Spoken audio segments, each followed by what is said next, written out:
que está hoy por aquí. Venga para acá. Agendaldia.net lo mantiene informado con las noticias de la actualidad política, económica, social y cultural. Agendaldia.net, la noticia en sus manos. Muy buenos días. Es un gusto estar aquí con ustedes, conocer a muchos que a través de la radio me acompañaron durante tantos años y que hoy tengo el honor de conocer.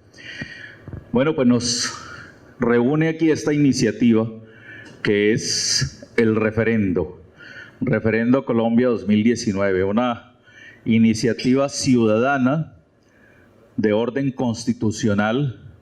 Es un derecho que nos asiste a los ciudadanos cuando vemos que algo no funciona bien en el Estado, acudir a la convocatoria de unos apoyos electorales, como se llaman las firmas, y una vez reunido una cifra importante de estas firmas, hacer una proposición para un cambio en el Estado. Por eso estamos hablando de un referendo aprobatorio, porque estamos proponiéndole a la ciudadanía aprobar unos cambios. ¿Cuáles son esos cambios?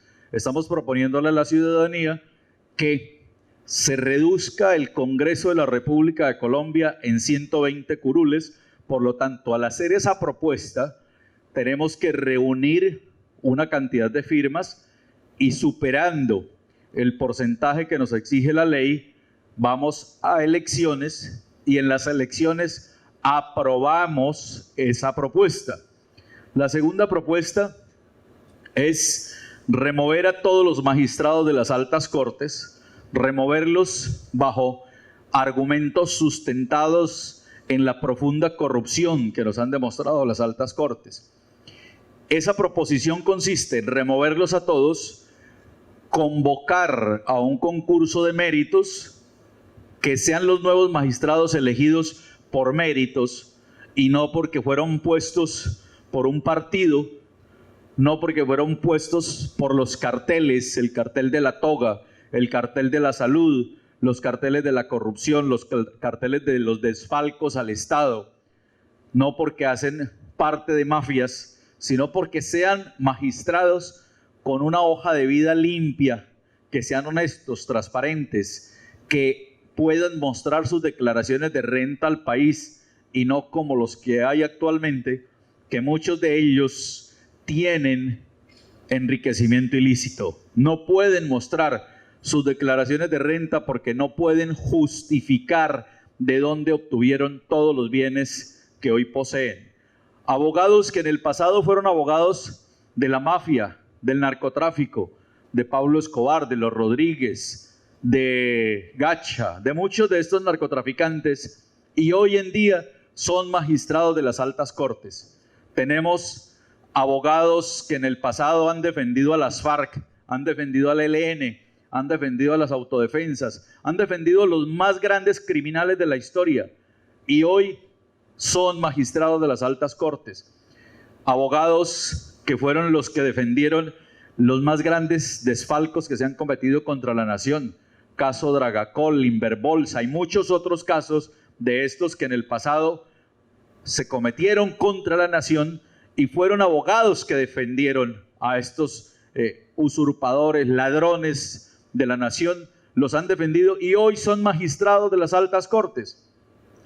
Un grupo de abogados que vienen de hacer carrera política en el Partido Comunista clandestino, que se fueron a estudiar a Cuba, que se fueron a estudiar a Moscú, que se formaron dentro de esta línea del Partido Comunista, que han defendido a las FARC, que han defendido criminales y que han logrado que el Estado sea condenado por hechos como, por ejemplo, la masacre de Santo Domingo Arauca, una masacre que la cometieron las FARC y es el Estado el responsable y lo obligan a pagar. La masacre del caso Machuca. Machuca fue una masacre que cometió el ELN en la zona del norte de Antioquia, límites con el Chocó, y allí el ELN le pone explosivos a un oleoducto, se forma una avalancha de petróleo que se va sobre el pueblo, se incendia todo el pueblo y queman a más de 70 personas vivas allí. Y por ese hecho ahora el Estado colombiano es condenado a pagar por un crimen que cometió el ELN. Pues en las investigaciones que yo he hecho me encuentro con que uno de esos señores magistrados que participó en esta decisión condenando al Estado, en el pasado fue abogado del ELN. Entonces ahí es donde uno entiende por dónde va todo esto. Resulta que nos empezamos a dar cuenta, y digo cuando nos empezamos, hablo de la Federación Colombiana de Víctimas de las FARC, de la que yo soy el presidente actualmente, haciendo investigaciones en todas las líneas de corrupción que se dieron en el marco del proceso de paz. Y en el marco del proceso de paz hubo una negociación en paralelo a los diálogos de La Habana. Esto es lo más importante aquí para entender. Una negociación en paralelo en los diálogos de La Habana. Los narcotraficantes se propusieron junto con las FARC que tenían que crear en el marco del proceso de paz una garantía de que no fueran extraditados a los Estados Unidos. Y entonces logran que la JEP fuera la garantía de la no extradición. Era lo único que les interesaba, no ser extraditados. Cuando empezaron esos acuerdos, en las cárceles se empezó a construir el articulado que buscaban las FARC, que era garantizar la no extradición. Esos articulados se construyeron en las cárceles. Al tiempo que avanzaban los diálogos en La Habana, en las cárceles los narcotraficantes estaban trabajando con los equipos asesores jurídicos de las FARC, de narcotraficantes y del gobierno, estos artículos que posteriormente fueron insertados en los acuerdos en La Habana. O sea que hubo una negociación paralela. Lograron efectivamente que la JEP se convirtiera en la garantía de no extradición. Cuando logran ya en el acuerdo de La Habana que la JEP fuera una garantía de no extradición, esa garantía de no extradición era para los comandantes de las FARC que estuvieran inmersos en el delito de narcotráfico, comandantes de las FARC que tenían solicitudes de extradición a los Estados Unidos, para los que han estado con uniforme. Pero resulta que los señores de las FARC, no contentos con salvar a sus propios mandos, empiezan a venderle ese cupo también a otros narcotraficantes, de otros grupos, de otros carteles, y empiezan a venderle cupos a los narcos de Urabá, a los narcos de Antioquia, a narcotraficantes del Pacífico, a narcotraficantes del Cauca, del cartel de Tumaco, de Nariño, de Putumayo, del Huila, del Caquetá, de Casanare, de distintas regiones. Le vendieron cupos a esos narcotraficantes a los que les cobraron entre 1 y 6 millones de dólares. O sea que abrieron otro negocio y llenaron la JEP de narcotraficantes que nunca fueron guerrilleros. Yo empecé a hacer esa investigación y a raíz de esa investigación le puse una denuncia penal a toda la cúpula de las FARC por haber presentado una lista con 262 narcotraficantes que los hicieron pasar como guerrilleros, o sea que ahí cometieron varios delitos: obstrucción de la justicia, fraude procesal y muchos otros delitos más. Y en Estados Unidos cometieron el delito de conspiración, que es evitar ser judicializados y extraditados narcotraficantes que están solicitados por una corte en los Estados Unidos. Es un delito federal. Yo les puse denuncias a ellos allá. ¿Por qué? Porque tenía que sustentar la investigación que yo estaba haciendo. Pero resulta que los señores narcotraficantes, para poder ser incluidos en la lista de la JEP, tenían que primero parar la extradición en la Corte Suprema de Justicia. Entonces empezamos a hacer esa investigación y nos damos cuenta que primero pagaron en la Corte Suprema de Justicia. Hicieron literalmente vacas, como llaman los mafiosos, para pagar, recolectar platas y pagar a la Corte Suprema de Justicia. Pero tenían que también pagar para la JEP. Entonces también hicieron vacas para pagar plata y que los incluyeran en la JEP. Y ahí nacen los famosos colados, que de pronto muchos de ustedes han visto o han escuchado por las noticias, los famosos colados, que son narcotraficantes que nunca fueron guerrilleros, que no saben lo que es tener un fusil al hombro, que no saben lo que es ponerse un morral e irse a patrullar porque han sido narcotraficantes pura sangre. Esos no saben de milicia. Tiene más milicia un gato de porcelana que estos. Entonces, con estos narcos llenaron de corrupción las Cortes y la JEP. O sea, la JEP ya es un apéndice que nació permeado por la corrupción de las mafias y del narcotráfico. Pero resulta que aquí hay un fenómeno que quiero que ustedes me lo entiendan, y es que no tenían cómo justificar que un señor narcotraficante que no ha cogido un fusil, que no ha disparado un tiro, que no ha cargado un morral, ¿cómo se demuestra jurídicamente la pertenencia de este señor narco a la JEP? Si la JEP vincula a combatientes, a guerrilleros. No tenían cómo demostrar esa pertenencia. Vamos a hacer hipotéticamente una audiencia en donde a un señor narcotraficante le preguntan: señor, ¿y usted de qué frente era? No, yo era del Frente Quinto. Vengan, señores guerrilleros del Quinto, ¿ustedes lo conocen? No, no lo conocemos, nunca lo vimos. Se cae el proceso. Entonces, para evitar que se les cayera el proceso a los narcos, pues resulta que los señores hacen un acuerdo y la Corte Constitucional les saca a ellos un concepto en donde dice que el narcotráfico es un delito conexo a lo político. ¿Qué tal esa? El narcotráfico, delito conexo a lo político. O sea, le dieron estatus político a los narcotraficantes, y a los políticos que están metidos con los narcos pues les legalizaron todo. Con ese decreto, con ese concepto de la Corte Suprema, de la Corte Constitucional, con ese concepto de la Corte Constitucional logran dos cosas. Primero, darle estatus político a los narcos, y segundo, protegerles los bienes, que es una de las cosas que más les interesa. A ellos lo que más les duele es que les den en el bolsillo, que les quiten la plata y las propiedades que tienen. Entonces, con ese concepto los favorecen, y de inmediato la JEP empieza a dar conceptos de protección a narcotraficantes y a testaferros, declarándolos víctimas.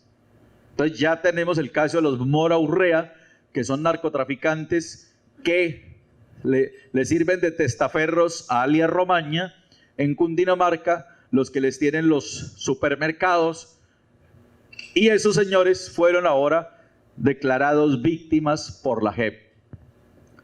Esto, lo que hubo en el marco del proceso de paz, o a espaldas del proceso de paz, o confabulado todo con el proceso de paz, fue una negociación para favorecer a los narcotraficantes. Yo le he puesto ya denuncias penales a todos los que tienen que ver con esto, y de ver que no pasaba absolutamente nada, de ver que no trascendían estas denuncias penales que se les puso, fue donde yo dije: aquí tenemos que pasar a una instancia superior, que es convocar a la ciudadanía, convocar a los colombianos a que mediante una acción ciudadana que tenga mandato, quitemos de ahí de tajo a estos funcionarios de las altas cortes, los removamos de allí, porque ellos no tienen escriturados sus cargos, ellos no están escriturados en sus puestos. Ellos son funcionarios de libre nombramiento y remoción. Por lo tanto, los podemos quitar cuando querramos. Nosotros, la sociedad, somos los jefes naturales de los funcionarios públicos. Por lo tanto, si logramos reunir las firmas que se requieren, este referendo se convierte en un mandato y podemos tomar una decisión.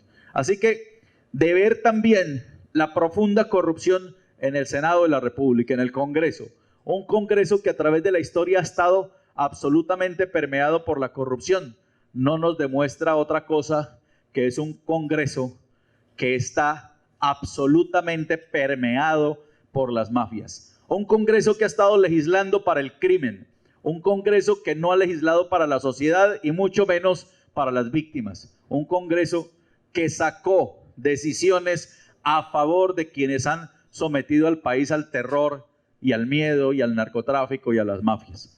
Entonces aquí lo que voy a hacerles es una breve reseña, y son solamente titulares de prensa, titulares de la prensa en Colombia, que nos va a traer al recuerdo todos los hechos de corrupción. Entonces vamos a avanzar con la corrupción en las altas cortes. Entonces, por ejemplo, escándalo sacude a la Corte Constitucional. Esos son titulares, solamente he hecho una selección de titulares para que hagamos memoria. Vamos a avanzar con otro.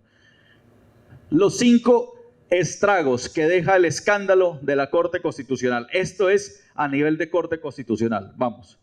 Solo los titulares, que después los podemos buscar en los medios. El anterior, ¿recuerdan a este señor?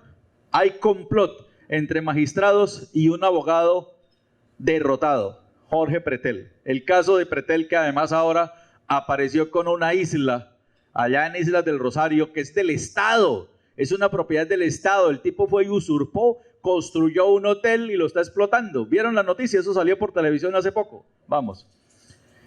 ¿Qué se establece si hay magistrados que trafican sentencias? El cartel de las sentencias es una cosa absolutamente horrorosa. Una sentencia de la Corte está costando entre 1.000 y 5.000 millones.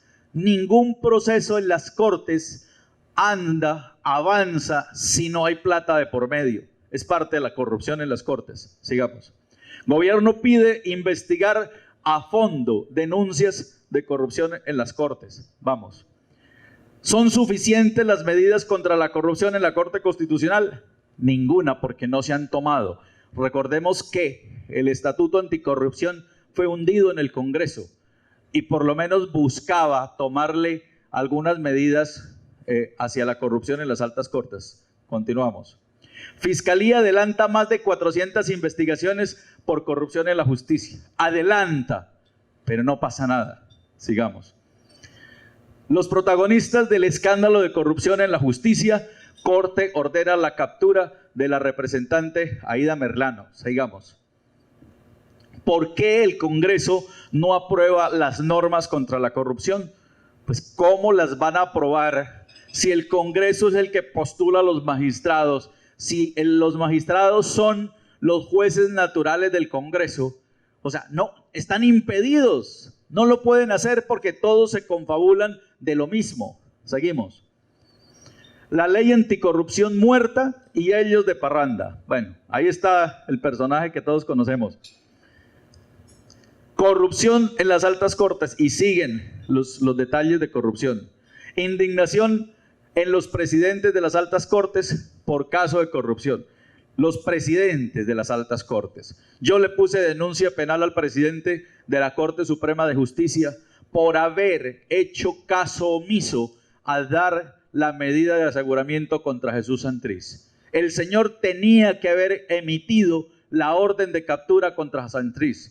Y resulta que después de que Santrich se fugó, fue que salió diciendo, ay, nosotros presumíamos que se iba a presentar. En Colombia nunca a un narcotraficante se le cita a indagatoria. En Colombia a un narcotraficante se le captura. Y Santrich fue visto negociando droga por televisión, todos lo vimos. Lo único que les faltó fue que hicieran un Facebook Live ese día que estaban negociando. Todos lo vimos, ¿o no?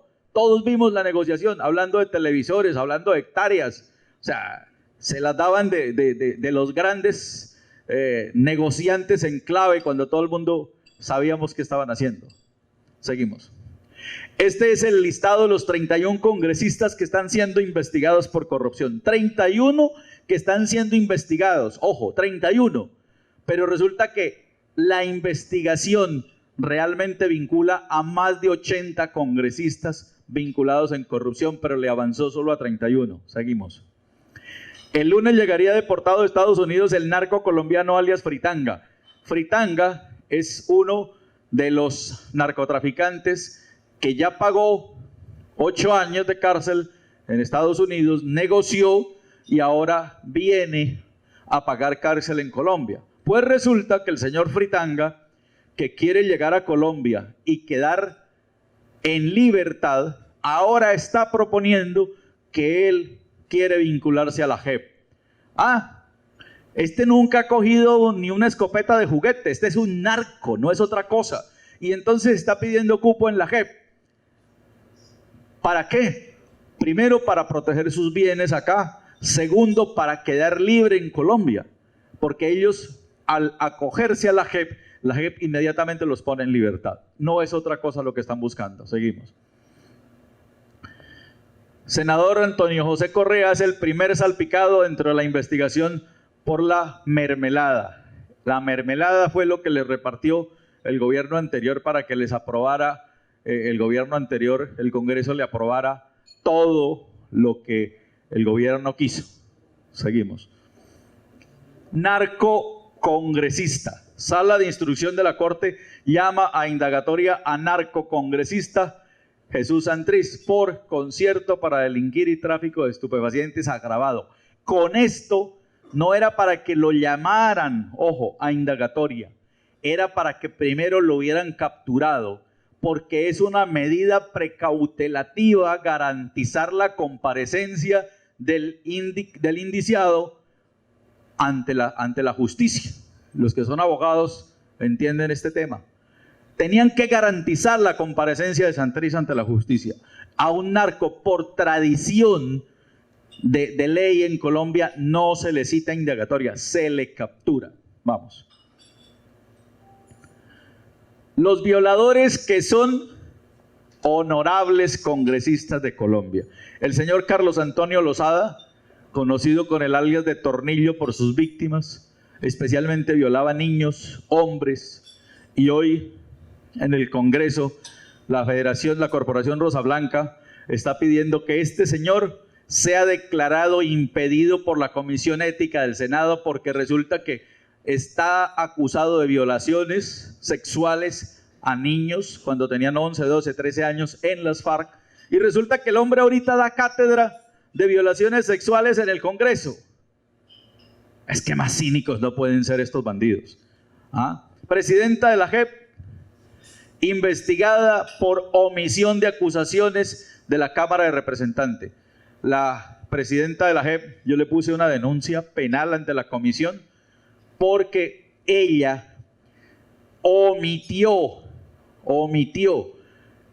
emitir lo que se llaman los incidentes de incumplimiento de 417 guerrilleros que no cumplieron con las comparecencias ante la JEP. Esos 417 guerrilleros tenían que haberse presentado a la JEP para descargos, entre esos está Romaña, el Paisa y todos. Es más, hasta ahora que los vieron uniformados ya en Venezuela, hasta ahora van a empezar a hacerle los incidentes de incumplimiento, hasta ahora. Y ellos debían haberlo hecho en la primera audiencia que no asistieron, debieron haber emitido los conceptos sobre incidencia de incumplimiento. Eso es una denuncia al interior de la JEP para denunciarlos que ellos no han cumplido con lo que acordaron. 417 entre esos Santrich. La señora presidenta de la JEP debió haber abierto el incidente de incumplimiento, no lo hizo, y 417 de estos guerrilleros están delinquiendo y siguen protegidos en la JEP, siguen con los beneficios en la JEP, siguen siendo personas honorables según la JEP. Eso es una omisión, es un delito, y también hay abuso de autoridad por omisión. Todos esos delitos yo se los denuncié a esta señora, que esperamos que prospere eso algún día. Seguimos. ¿Quiénes son los congresistas que investigarán a los exmagistrados por escándalo de corrupción? Pues son los mismos que los postularon. ¿Ahí qué esperamos? No hay nada que hacer. Vamos. Gobierno pide investigar escándalo de corrupción en la Corte Constitucional. Titular de prensa, no sirve para nada más. Vamos. Una comisión del Parlamento absuelve a Samper de recibir... Bueno, esto ya ustedes se acuerdan. Esto es histórico. Esto es histórico. Comisión de acusaciones. Vamos a ver algunos casos de la comisión de acusaciones. Seguimos. Comisión de acusaciones debe actuar por declaración de Chupeta contra Samper. Contra Samper, dice Rafael Nieto. Chupeta contó todo como había sido la financiación de la campaña Samper, y eso no pasó absolutamente nada. Vamos. Una comisión del Parlamento, bueno, comisión de acusaciones o comisión de absoluciones. Seguimos. Las investigaciones en la comisión de acusaciones, durmiendo el sueño de los justos. No ha habido en la historia una sola investigación de la comisión que trascienda y que llegue a un juicio. No existe una sola. Vamos. Exmagistrado Ricaurte en libertad por vencimiento de términos. Lo vimos hace poco, esto es reciente. uno de los más grandes, de los jefes del cartel de la toga, y resulta que hay un cartel especializado en los vencimientos de términos. ¿Cómo funciona? Desde las citaciones, desde la oficina de reparto, y a partir de ahí todos se encargan de llevar el proceso el último día antes del vencimiento. ¿Qué ocurre? Que cuando le toca a un despacho ordenar un proceso, cualquiera que sea, una citación, audiencia, cuando le llega el proceso a las 5 de la tarde, a las 5 se están yendo, escasamente alcanzan a radicarlo. Al día siguiente ya aplica vencimiento de términos. Son expertos en eso. Hay un cobro promedio para el cartel de los vencimientos que están cobrando entre 500 y 1.000 millones. Se los dan a un lobista, a un comisionista, y ese se encarga de inyectarle la plata a todos los que hacen el proceso. Y todos se lavan las manos, porque si ustedes van a hacer la revisión, está totalmente legal. La diferencia es que lo radican minutos antes del cierre de las oficinas, normalmente los viernes. 500 a 1.000 millones vale buscar los vencimientos de términos. Un Cartier, carros y dinero entre las pruebas contra Leonidas Bustos. Este señor, expresidente también de la Corte Suprema, le dieron reloj de $35.000, creo que era, vehículo, plata, por torcer decisiones en la Corte. Esto hace parte del cartel de la toga. Seguimos. Presidente de la Comisión de Acusaciones se autonombró para investigar a Santos. Esto, mire, no se imagina cómo me ha ardido. Porque este tipo, que es el compinche de Santos, se postula y él mismo se autonombra para ser el investigador de Santos, para evitar que sea investigado por el cartel de Odebrecht, por la plata que recibió de Odebrecht. Miren la mafia tan impresionante que hay aquí. Seguimos.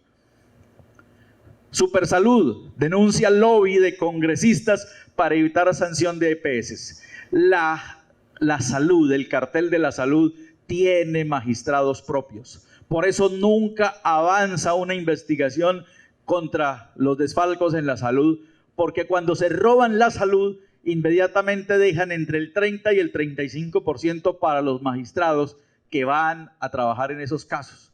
Entonces ya el presupuesto está asignado y ese magistrado pues nunca va a actuar porque ya él está inyectado de plata.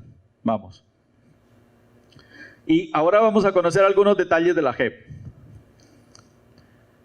Investigan corrupción en contratos de la JEP. ¿Recuerdan cuando empezó a funcionar la JEP que empezaron a repartirle contratos al sobrino de Patricia Linares, al primo, a la mujer de Iván Cepeda, a todos, hasta un tuitero y a un grafitero, y a otros les dieron contratos de 50 millones de pesos? Al hijo de Samper le dieron un contrato de 50 millones como por 5 días que prestó una asesoría. Imagínense esa vaina, el carrusel de los contratos en la JEP. La Procuraduría pide investigación.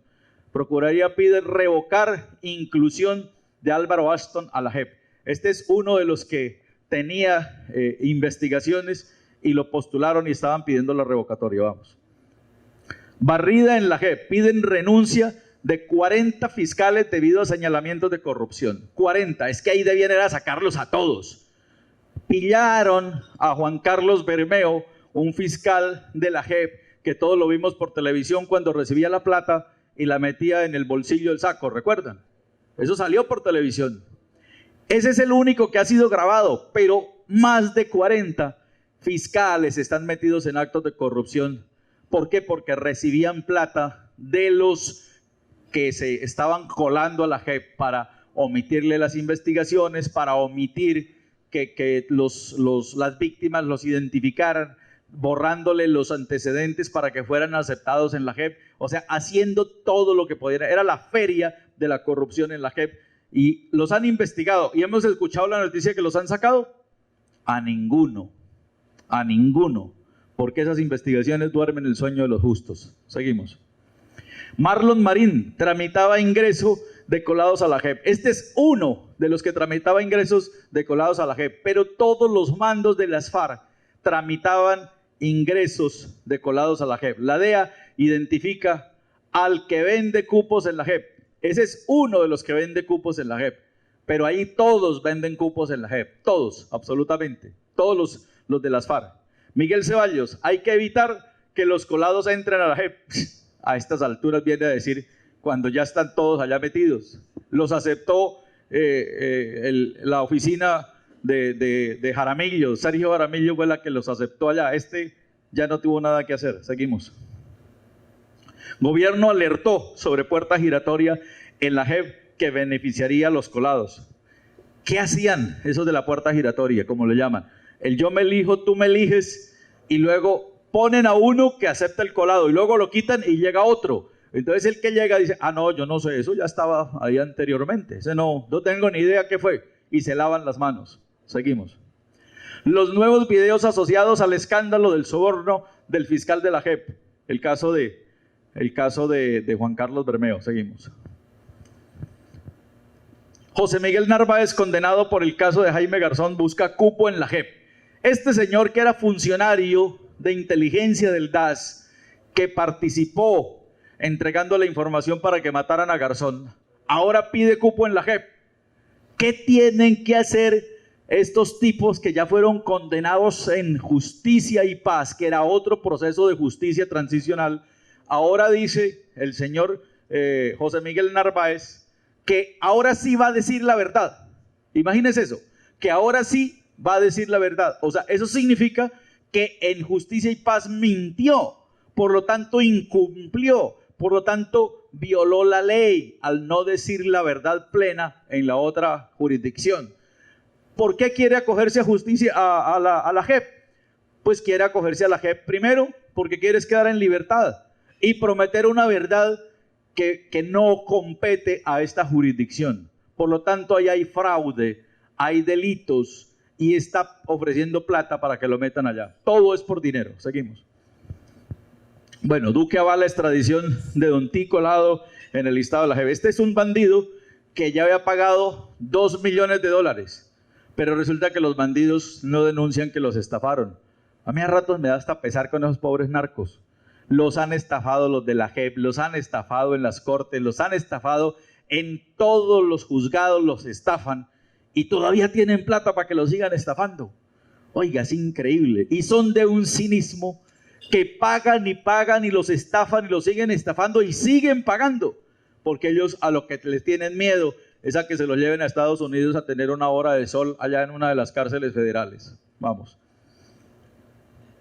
Más de 250 personas han intentado colarse en la JEP. Yo denuncié 262. Y la lista ya va más o menos en 400 narcotraficantes. Estados Unidos advirtió sobre narcotraficantes colados en listas de las FARC para recibir beneficios de la JEP. Eso lo advirtió Estados Unidos basado en la denuncia que yo fui a poner en la Secretaría de Estado de los Estados Unidos. Seguimos. No se pueden aceptar guerrilleros del ELN colados en la JEP. Imagínense que le vendieron cupos a tipos del ELN que no tienen nada que ver. O sea, fueron tan descarados en este proceso que resulta que en Bogotá hubo un bandido que asaltó un carro de valores. Asaltó un carro de valores. Este delincuente. Como tiene mucha plata, lo metieron haciéndolo pasar como guerrillero a la JEP. Imagínense eso. O sea, ahora el señor que asaltó un carro de valores es supuestamente un guerrillero cuando era, es más, el tipo había sido de la fuerza pública. Era un bandido y lo echaron de la policía por bandido. Estuvo preso por policía bandido. Se escapó de una cárcel que le llaman Cuatro Bolas. Y resulta que ahora siguió asaltando carros de valores y lo capturan después de un asalto y las FARC lo meten a la JEP. O sea, a ese nivel de cinismo han llegado con esta jurisdicción. Seguimos. Claudia Linares, hermana de Patricia Linares, trabaja en la unidad de búsqueda de desaparecidos. Imagínense. Eso es, a ver, ¿cómo se llama eso de meter los familiares en un cargo al que uno es el responsable? ¿Recuerdan? Nepotismo. JEP definirá extradición del doctor, ex jefe de las FARC, que fue el terror de Tumaco. El doctor es un narco, no es un guerrillero. y las FARC lo acreditaron como guerrillero para evitarle la extradición. Seguimos. FARC y ONG armaron listas con los colados a la JEP. Esa ONG es una de las ONGs de las FARC que está conformada por abogados del Alvear Restrepo y otros abogados que se llaman la Corporación Larga Vida para las Mariposas y otra. Procuraduría pidió excluir a 3 colados de las FARC. Han pedido de a 3, de a 5, cuando debieron pedir que sacaran a los 400 de una vez. No, lo hacen con una prudencia, porque es que no quieren que se ofendan. Claro, porque es que pagaron tanta plata que han comprado todos los funcionarios que han podido. Seguimos.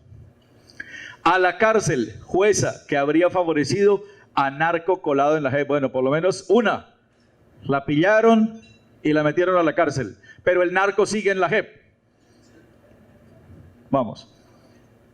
Investigan a 3 excongresistas por narcos colados en Justicia y Paz. ¿Qué hacía en el Congreso Carlos Bermeo, exfiscal de la JEP, antes de ser nombrado? Vaya uno a saber. Negociaciones, negocios, business. Estalla escándalo en la JEP por posible nómina paralela. Marta Lucía Zamora fue llamada a juicio por irregularidades en la JEP. Mire, desde los más altos secretarios y funcionarios de la JEP, todos investigados por corrupción. Procuraduría sanciona al exsecretario de la JEP. A este señor lo sancionaron porque él destapa los escándalos de corrupción, le toca renunciar y ahora resulta que pasó de ser quien había denunciado a ser uno de los investigados.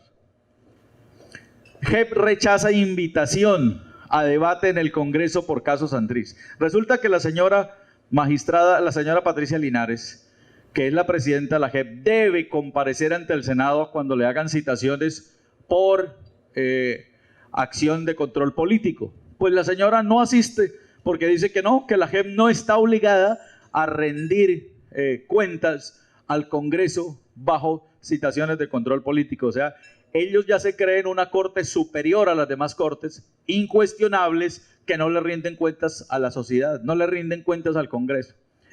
Imputado el juez que cantó con Jesús Santrich en Sucre. Bueno, este es otro caso de corrupción allí. Entonces ahí he traído como este resumen de hechos para que hagamos memoria de algunas de las acciones de corrupción que están demostradas entre la JEP, las altas cortes y el Congreso. ¿Qué nos queda como conclusión?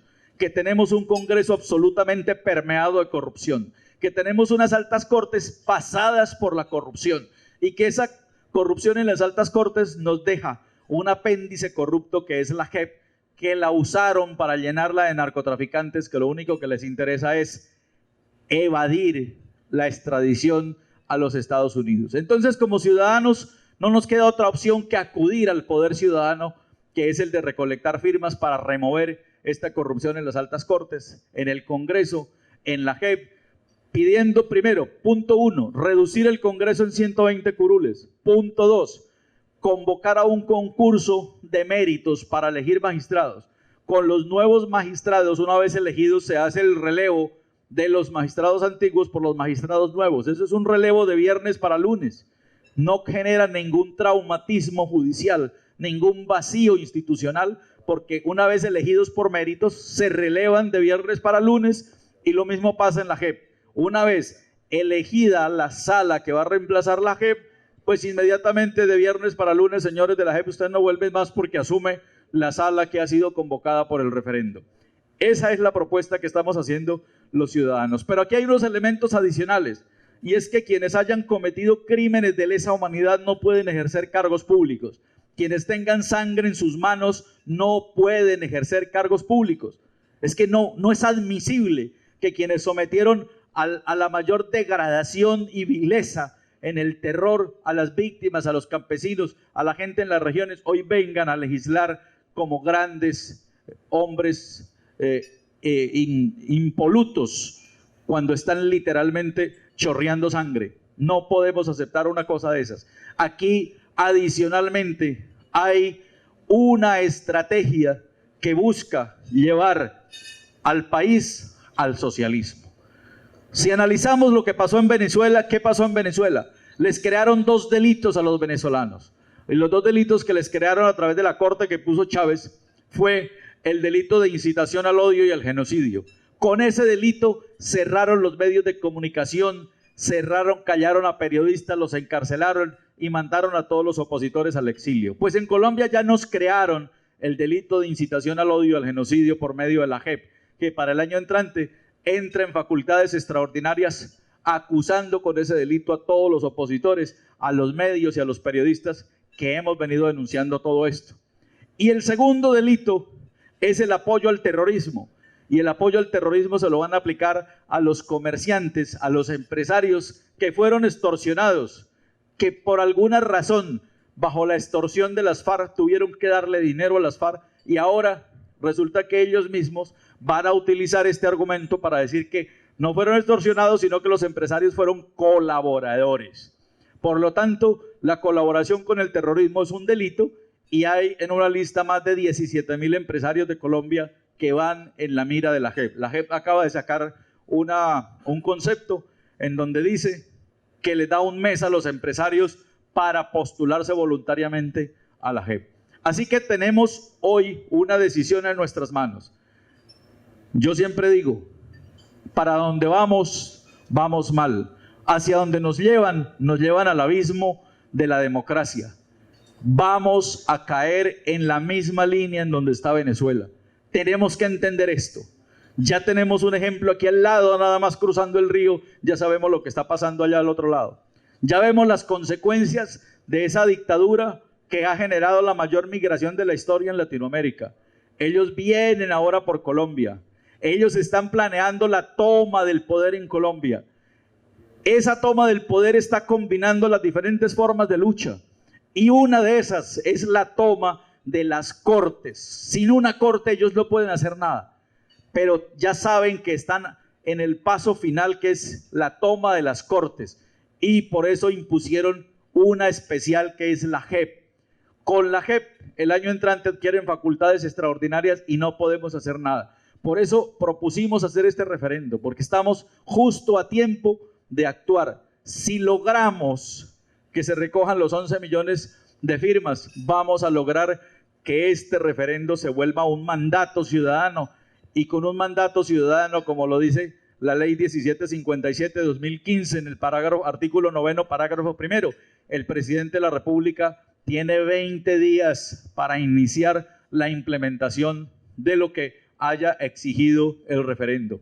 De lo contrario, si no logramos superar los 11 millones de firmas, el 20% del censo electoral, a llorar al mono de la pila y a contar la arena del mar, o como yo digo, a revisarle los pelos al tigre, porque no hay nada que hacer. No hay nada que hacer, perdemos el país. Yo sé que hay una apatía absoluta.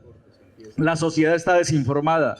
La gente no ha entendido el valor y la oportunidad que tenemos como ciudadanos. Un referendo de iniciativa ciudadana con efectos constitucionales solamente se puede volver a proponer dentro de 4 periodos presidenciales. Solamente se puede volver a proponer dentro de 4 periodos presidenciales. Y eso está bien, porque qué tal que cada que a alguien no le guste una ley, esté proponiendo referendos y reformas constitucionales. Eso está bien. Aquí hay una cosa importante, y es que este referendo nos lo dejó hecho Santos. Yo siempre digo que no hay crimen perfecto y que vaca ladrona siempre deja el portillo. Pues resulta que Santos, cuando empezó todo este proceso con las FARC, él pretendió inicialmente que todo lo acordado en La Habana fuera avalado mediante un referendo. Esto es muy importante para que me lo entiendan. Entonces, ¿qué ocurrió? Que Santos, en diciembre de 2015, manda a hacer la ley 1757. La ley 1757 es la ley que reglamenta el referendo. Los referendos en Colombia no estaban reglamentados. No existían normatividad para hacer un referendo. Eso significa que si en este momento no existiera este referendo reglamentado, yo les pregunto a ustedes, si le propusiéramos al Senado de la República que nos hiciera en este momento la reglamentación de un referendo, ¿ustedes creen que nos lo harían? 0, imposible. Pues resulta que Santos mandó a hacer la ley que reglamenta el referendo, la ley 1757 de 2015, Búsquenla ahí en Google, en los celulares, los que ya terminaron de comer, y me acompañan con la lectura de la ley. No la vamos a leer toda, solo el parágrafo primero. Ley 1757-2015, artículo 9, parágrafo primero. Y mire lo que dice el parágrafo primero. Dice, cuando el número de apoyos válidos, apoyos son las firmas que estamos recolectando, cuando el número de apoyos válidos obtenidos para un referendo, una iniciativa popular normativa o una consulta popular de origen ciudadano sea superior al 20%, del respectivo censo electoral, el gobierno departamental, distrital, municipal, local o la corporación pública de elección popular correspondiente, en este caso para nosotros es el Senado de la República, mire las siguientes dos palabras, deberá proferir. Ahí no dice deberá mirar, analizar, tal vez, a lo mejor, quién sabe, de pronto. No, dice deberá proferir todos los actos necesarios para la realización del referendo en los siguientes 20 días. Pero debemos superar el 20% de los apoyos electorales. Si no superamos el 20% de los apoyos electorales, no hay absolutamente nada que hacer. Así que aquí la oportunidad que tenemos los ciudadanos para salvar la justicia de la corrupción, de las mafias, del narcotráfico, la única opción que tenemos de llevar magistrados limpios que puedan mostrar sus declaraciones de renta, que no tengan enriquecimiento ilícito, que no estén conectados con las mafias, con el narcotráfico, con el cartel de la toga, el cartel de la salud, los carteles de Odebrecht, con todos estos carteles. La única manera es poner magistrados limpios que ejecuten justicia a partir de este referendo. Si no logramos eso, perdemos el país. Lo perdemos porque ya está en poder de las mafias. Aquí hay una cosa de sorprender. El 80% de los procesos judiciales en las cortes no anda si no es con plata. Y todas las decisiones se venden en las altas cortes. Se venden o se pactan con los partidos de acuerdo a la conveniencia, de acuerdo a lo que necesiten. Incluso me decían hace una semana que la decisión del uso del glifosato está sujeta a una negociación en donde están pidiendo el 15% del contrato del glifosato a los empresarios que van a encargarse de la expresión del glifosato en Colombia. Entonces, en la corte, los lobistas a los empresarios les están pidiendo el 15% para aprobar el uso del glifosato. Y a los mafiosos les piden otro 15% para no aprobar. Al final, como los dos están pecando por pagar, alguno de esos dos va a salir estafado. Ese no va a salir a la palestra pública a decir, ay, es que yo pagué el 15% y me robaron, pues no me aprobaron la... O sea, nadie va a decir eso. O sea, ladrón que luego roba ladrón tiene 100 años de perdón, ¿sí o no?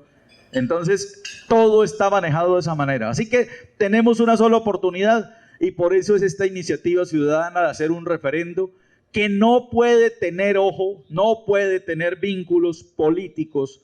¿Por qué razón? Porque dice la ley, iniciativa ciudadana o popular normativa. Si se vincula a un partido, ya se vuelve partidista, la demandan y la tumban. Si llegara a ingerir el gobierno, se vuelve gubernamental, la demandan y la tumban. O sea que se tiene que mantener como hemos logrado mantenerla hasta el momento y es una iniciativa ciudadana. Muchos me decían, ¿y por qué no lo están apoyando los medios? Pues claro que no nos van a apoyar los medios porque a todos los medios, los grandes medios, les dieron plata en la época de Santos. Les dieron plata para lo que se llamó la Cátedra por la Paz. Les dieron plata para la contratación. Ahí acabamos de ver cómo le repartieron plata a todos los noticieros de televisión, a las grandes cadenas, a las grandes emisoras. Aunque miren que yo he ido a las regiones y en las regiones las cadenas de radio locales o regionales me dicen, Erwin, así no lo apoyen allá desde la Dirección Nacional, nosotros lo apoyamos acá. Entonces no ha habido una sola ciudad en donde no me inviten las grandes cadenas a hacer debates, entrevistas en los programas locales y regionales hablando de esto. ¿Por qué? Porque al final todos sentimos lo que está pasando.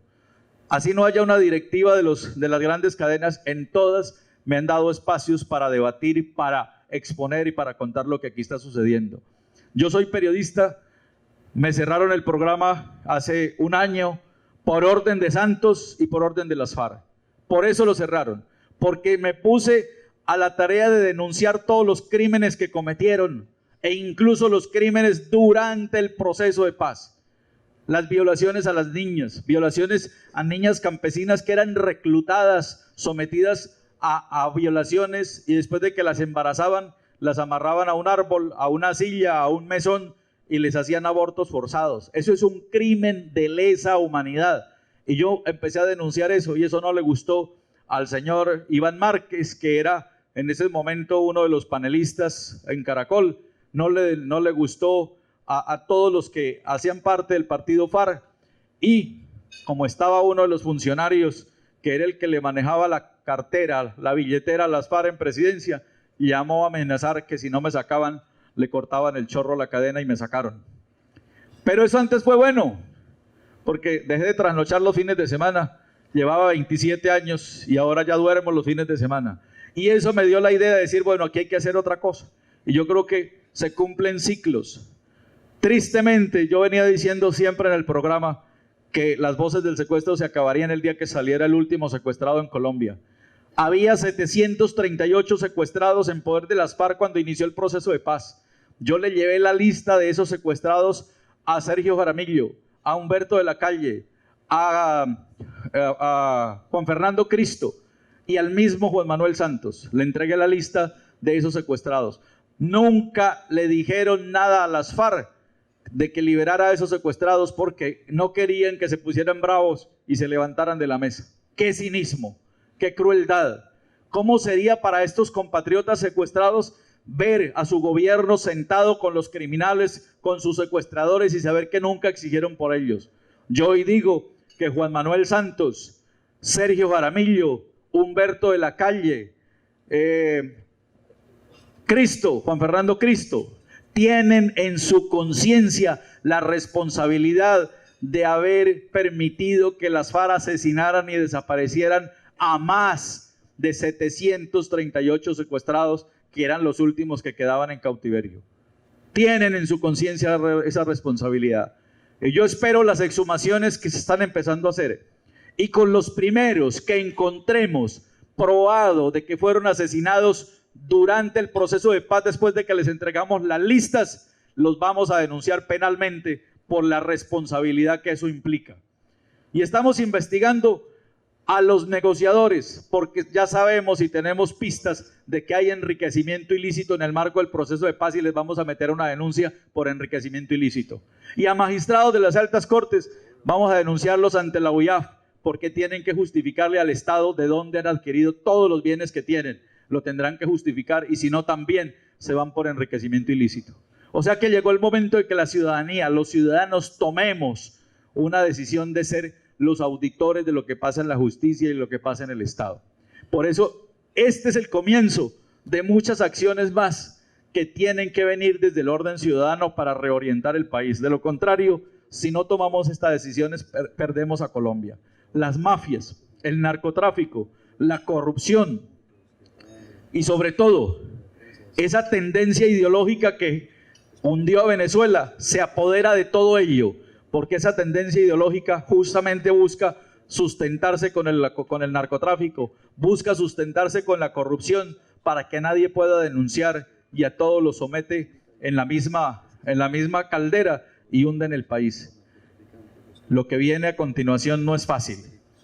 O salvamos a Colombia o nos hundimos todos. O se acaba la JEP o nos acaban a Colombia, señor. Muchos dicen, es que nos robaron el plebiscito. Nos robaron el plebiscito, y el país está con ese imaginario de que nos robaron el plebiscito. Yo les expliqué al principio, los plebiscitos, las consultas sirven para lo que sirven en los reinados los aplausos, cuando ponen a la gente a que aplauda por la niña más bonita y gana la que el jurado quiere.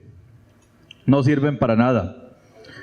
Los plebiscitos, que hemos hecho uno en Colombia, pero sí muchas consultas, engañan a la gente diciéndole que van a generar cambios políticos. Eso es falso de toda falsedad. Las consultas solo sirven para medir el caudal electoral de alguien que se quiere postular, como doña Claudia López, que hizo una consulta, era para medir caudal electoral con plata del Estado. Las consultas no son vinculantes jurídicamente del Estado hacia los ciudadanos. Así se pasen los topes, no son vinculantes. Son vinculantes políticamente, pero no jurídicamente. Lo único que es vinculante jurídicamente del Estado hacia la sociedad es un referendo, es lo único. Y esta es la primera vez en la historia de Colombia, en estos 200 años, que se propone un referendo de iniciativa ciudadana. Esto es la primera vez, o sea que lo vamos a estrenar. Esta es una figura legislativa normativa porque afecta cambios en las normas constitucionales. Y es la primera vez que lo vamos a hacer. Entonces, sí es bueno que nos saquemos de la cabeza que nos robaron el plebiscito. Es que los plebiscitos no son obligatorios. Eso es como el que firma un cheque por detrás sin haberlo firmado por delante. No sirve de nada. No sirve. Eso fue lo que nos hizo Santos. Él sabía que si nos hacía un referendo y se lo ganaba la oposición, estaba obligado a cumplir. Por eso se pasó a plebiscito y nos hizo creer en su buena fe de que iba a hacerlo cumplir, y obviamente que no era obligatorio, no era vinculante, por lo tanto le mamó gallo al país e hizo lo que quiso. Entonces, muy importante entender que este es un referendo y es una reforma normativa de carácter vinculante, que si sobrepasamos el 20% del caudal electoral, el 20% del censo electoral, es obligatorio del Estado hacia nosotros cumplirnos lo que ahí está escrito. De lo contrario, si no sobrepasamos ese 20%, no hay nada que hacer. El Estado venezolano está involucrado directamente. Si ustedes ven, y me gustaría que se leyeran los puntos, la agenda del Foro de Sao Paulo, terminó hace 3 semanas. En la agenda del Foro de Sao Paulo quedó consignada la meta, el objetivo para la toma del poder en Colombia para el 2023. O sea, ellos consideran que en el 2023 ya tiene que haber sido tomado el poder en Colombia, según el Foro de Sao Paulo. Hay agenda 2019, 2020, 21, 22, con las elecciones para llegar a la toma del poder ya para el año 2023. Así que es absolutamente directa la relación. Responsables, hacen parte del plan estratégico, hacen parte de la conformación de las distintas formas de lucha, la entrada desde Venezuela hacia Colombia. Se reunieron recientemente grupos de narcotraficantes con el ELN y las FARC y están planteando financiarle las campañas electorales a los alcaldes de toda la zona de frontera para buscar lo que ellos llaman la movilización de la frontera estratégica. ¿Qué es eso? Que si logran que alcaldes de toda esta zona de frontera sean financiados por dinero del narcotráfico, estos alcaldes literalmente estarían permitiendo el paso, la movilización de la frontera para acercarse hacia Bogotá. Esto hace parte de la estrategia diseñada en el Foro de Sao Paulo. Así que miren lo preocupante que hay aquí. Y esta reunión la tuvieron recientemente, recién se escapó Santriz. Y fue pública, la dieron a conocer. Esto ya lo conoce el gobierno nacional, están callados porque no saben todavía cómo contrarrestar esa situación de tanto riesgo. Así que hay una directa responsabilidad. La mafia del cartel de los soles, en alianza con las FARC, ahora vinculan al ELN y a grupos narcotraficantes, hace que sean una fortaleza que amenaza la estabilidad nacional. Venezuela, con lo que acaba de ocurrir con la fuga de Santriz, aparición del Paisa, Márquez, Romaña y todos ellos, acaba de dar ya el paso y se pone en la línea de los países del eje del mal que apoyan el terrorismo. Entonces nos tenemos que preparar para lo que venga, porque pueden venir acciones ya de agenda internacional de la lucha contra el terrorismo que vincula a los Estados Unidos, y muy seguramente aquí el presidente Duque va a tener que cambiar el discurso, porque lo que viene es un replanteamiento de la seguridad estratégica del continente. Si me permiten, voy a atender los medios que están aquí, y con los que quieran me esperan respondo las preguntas de los colegas y continuamos acá ya para hablarles de lo que es el trabajo que tenemos que hacer recolectando firmas para el referendo. Que está hoy por aquí. Venga para acá. Agendaldía.net lo mantiene informado con las noticias de la actualidad política, económica, social y cultural. Agendaldía.net, la noticia en sus manos.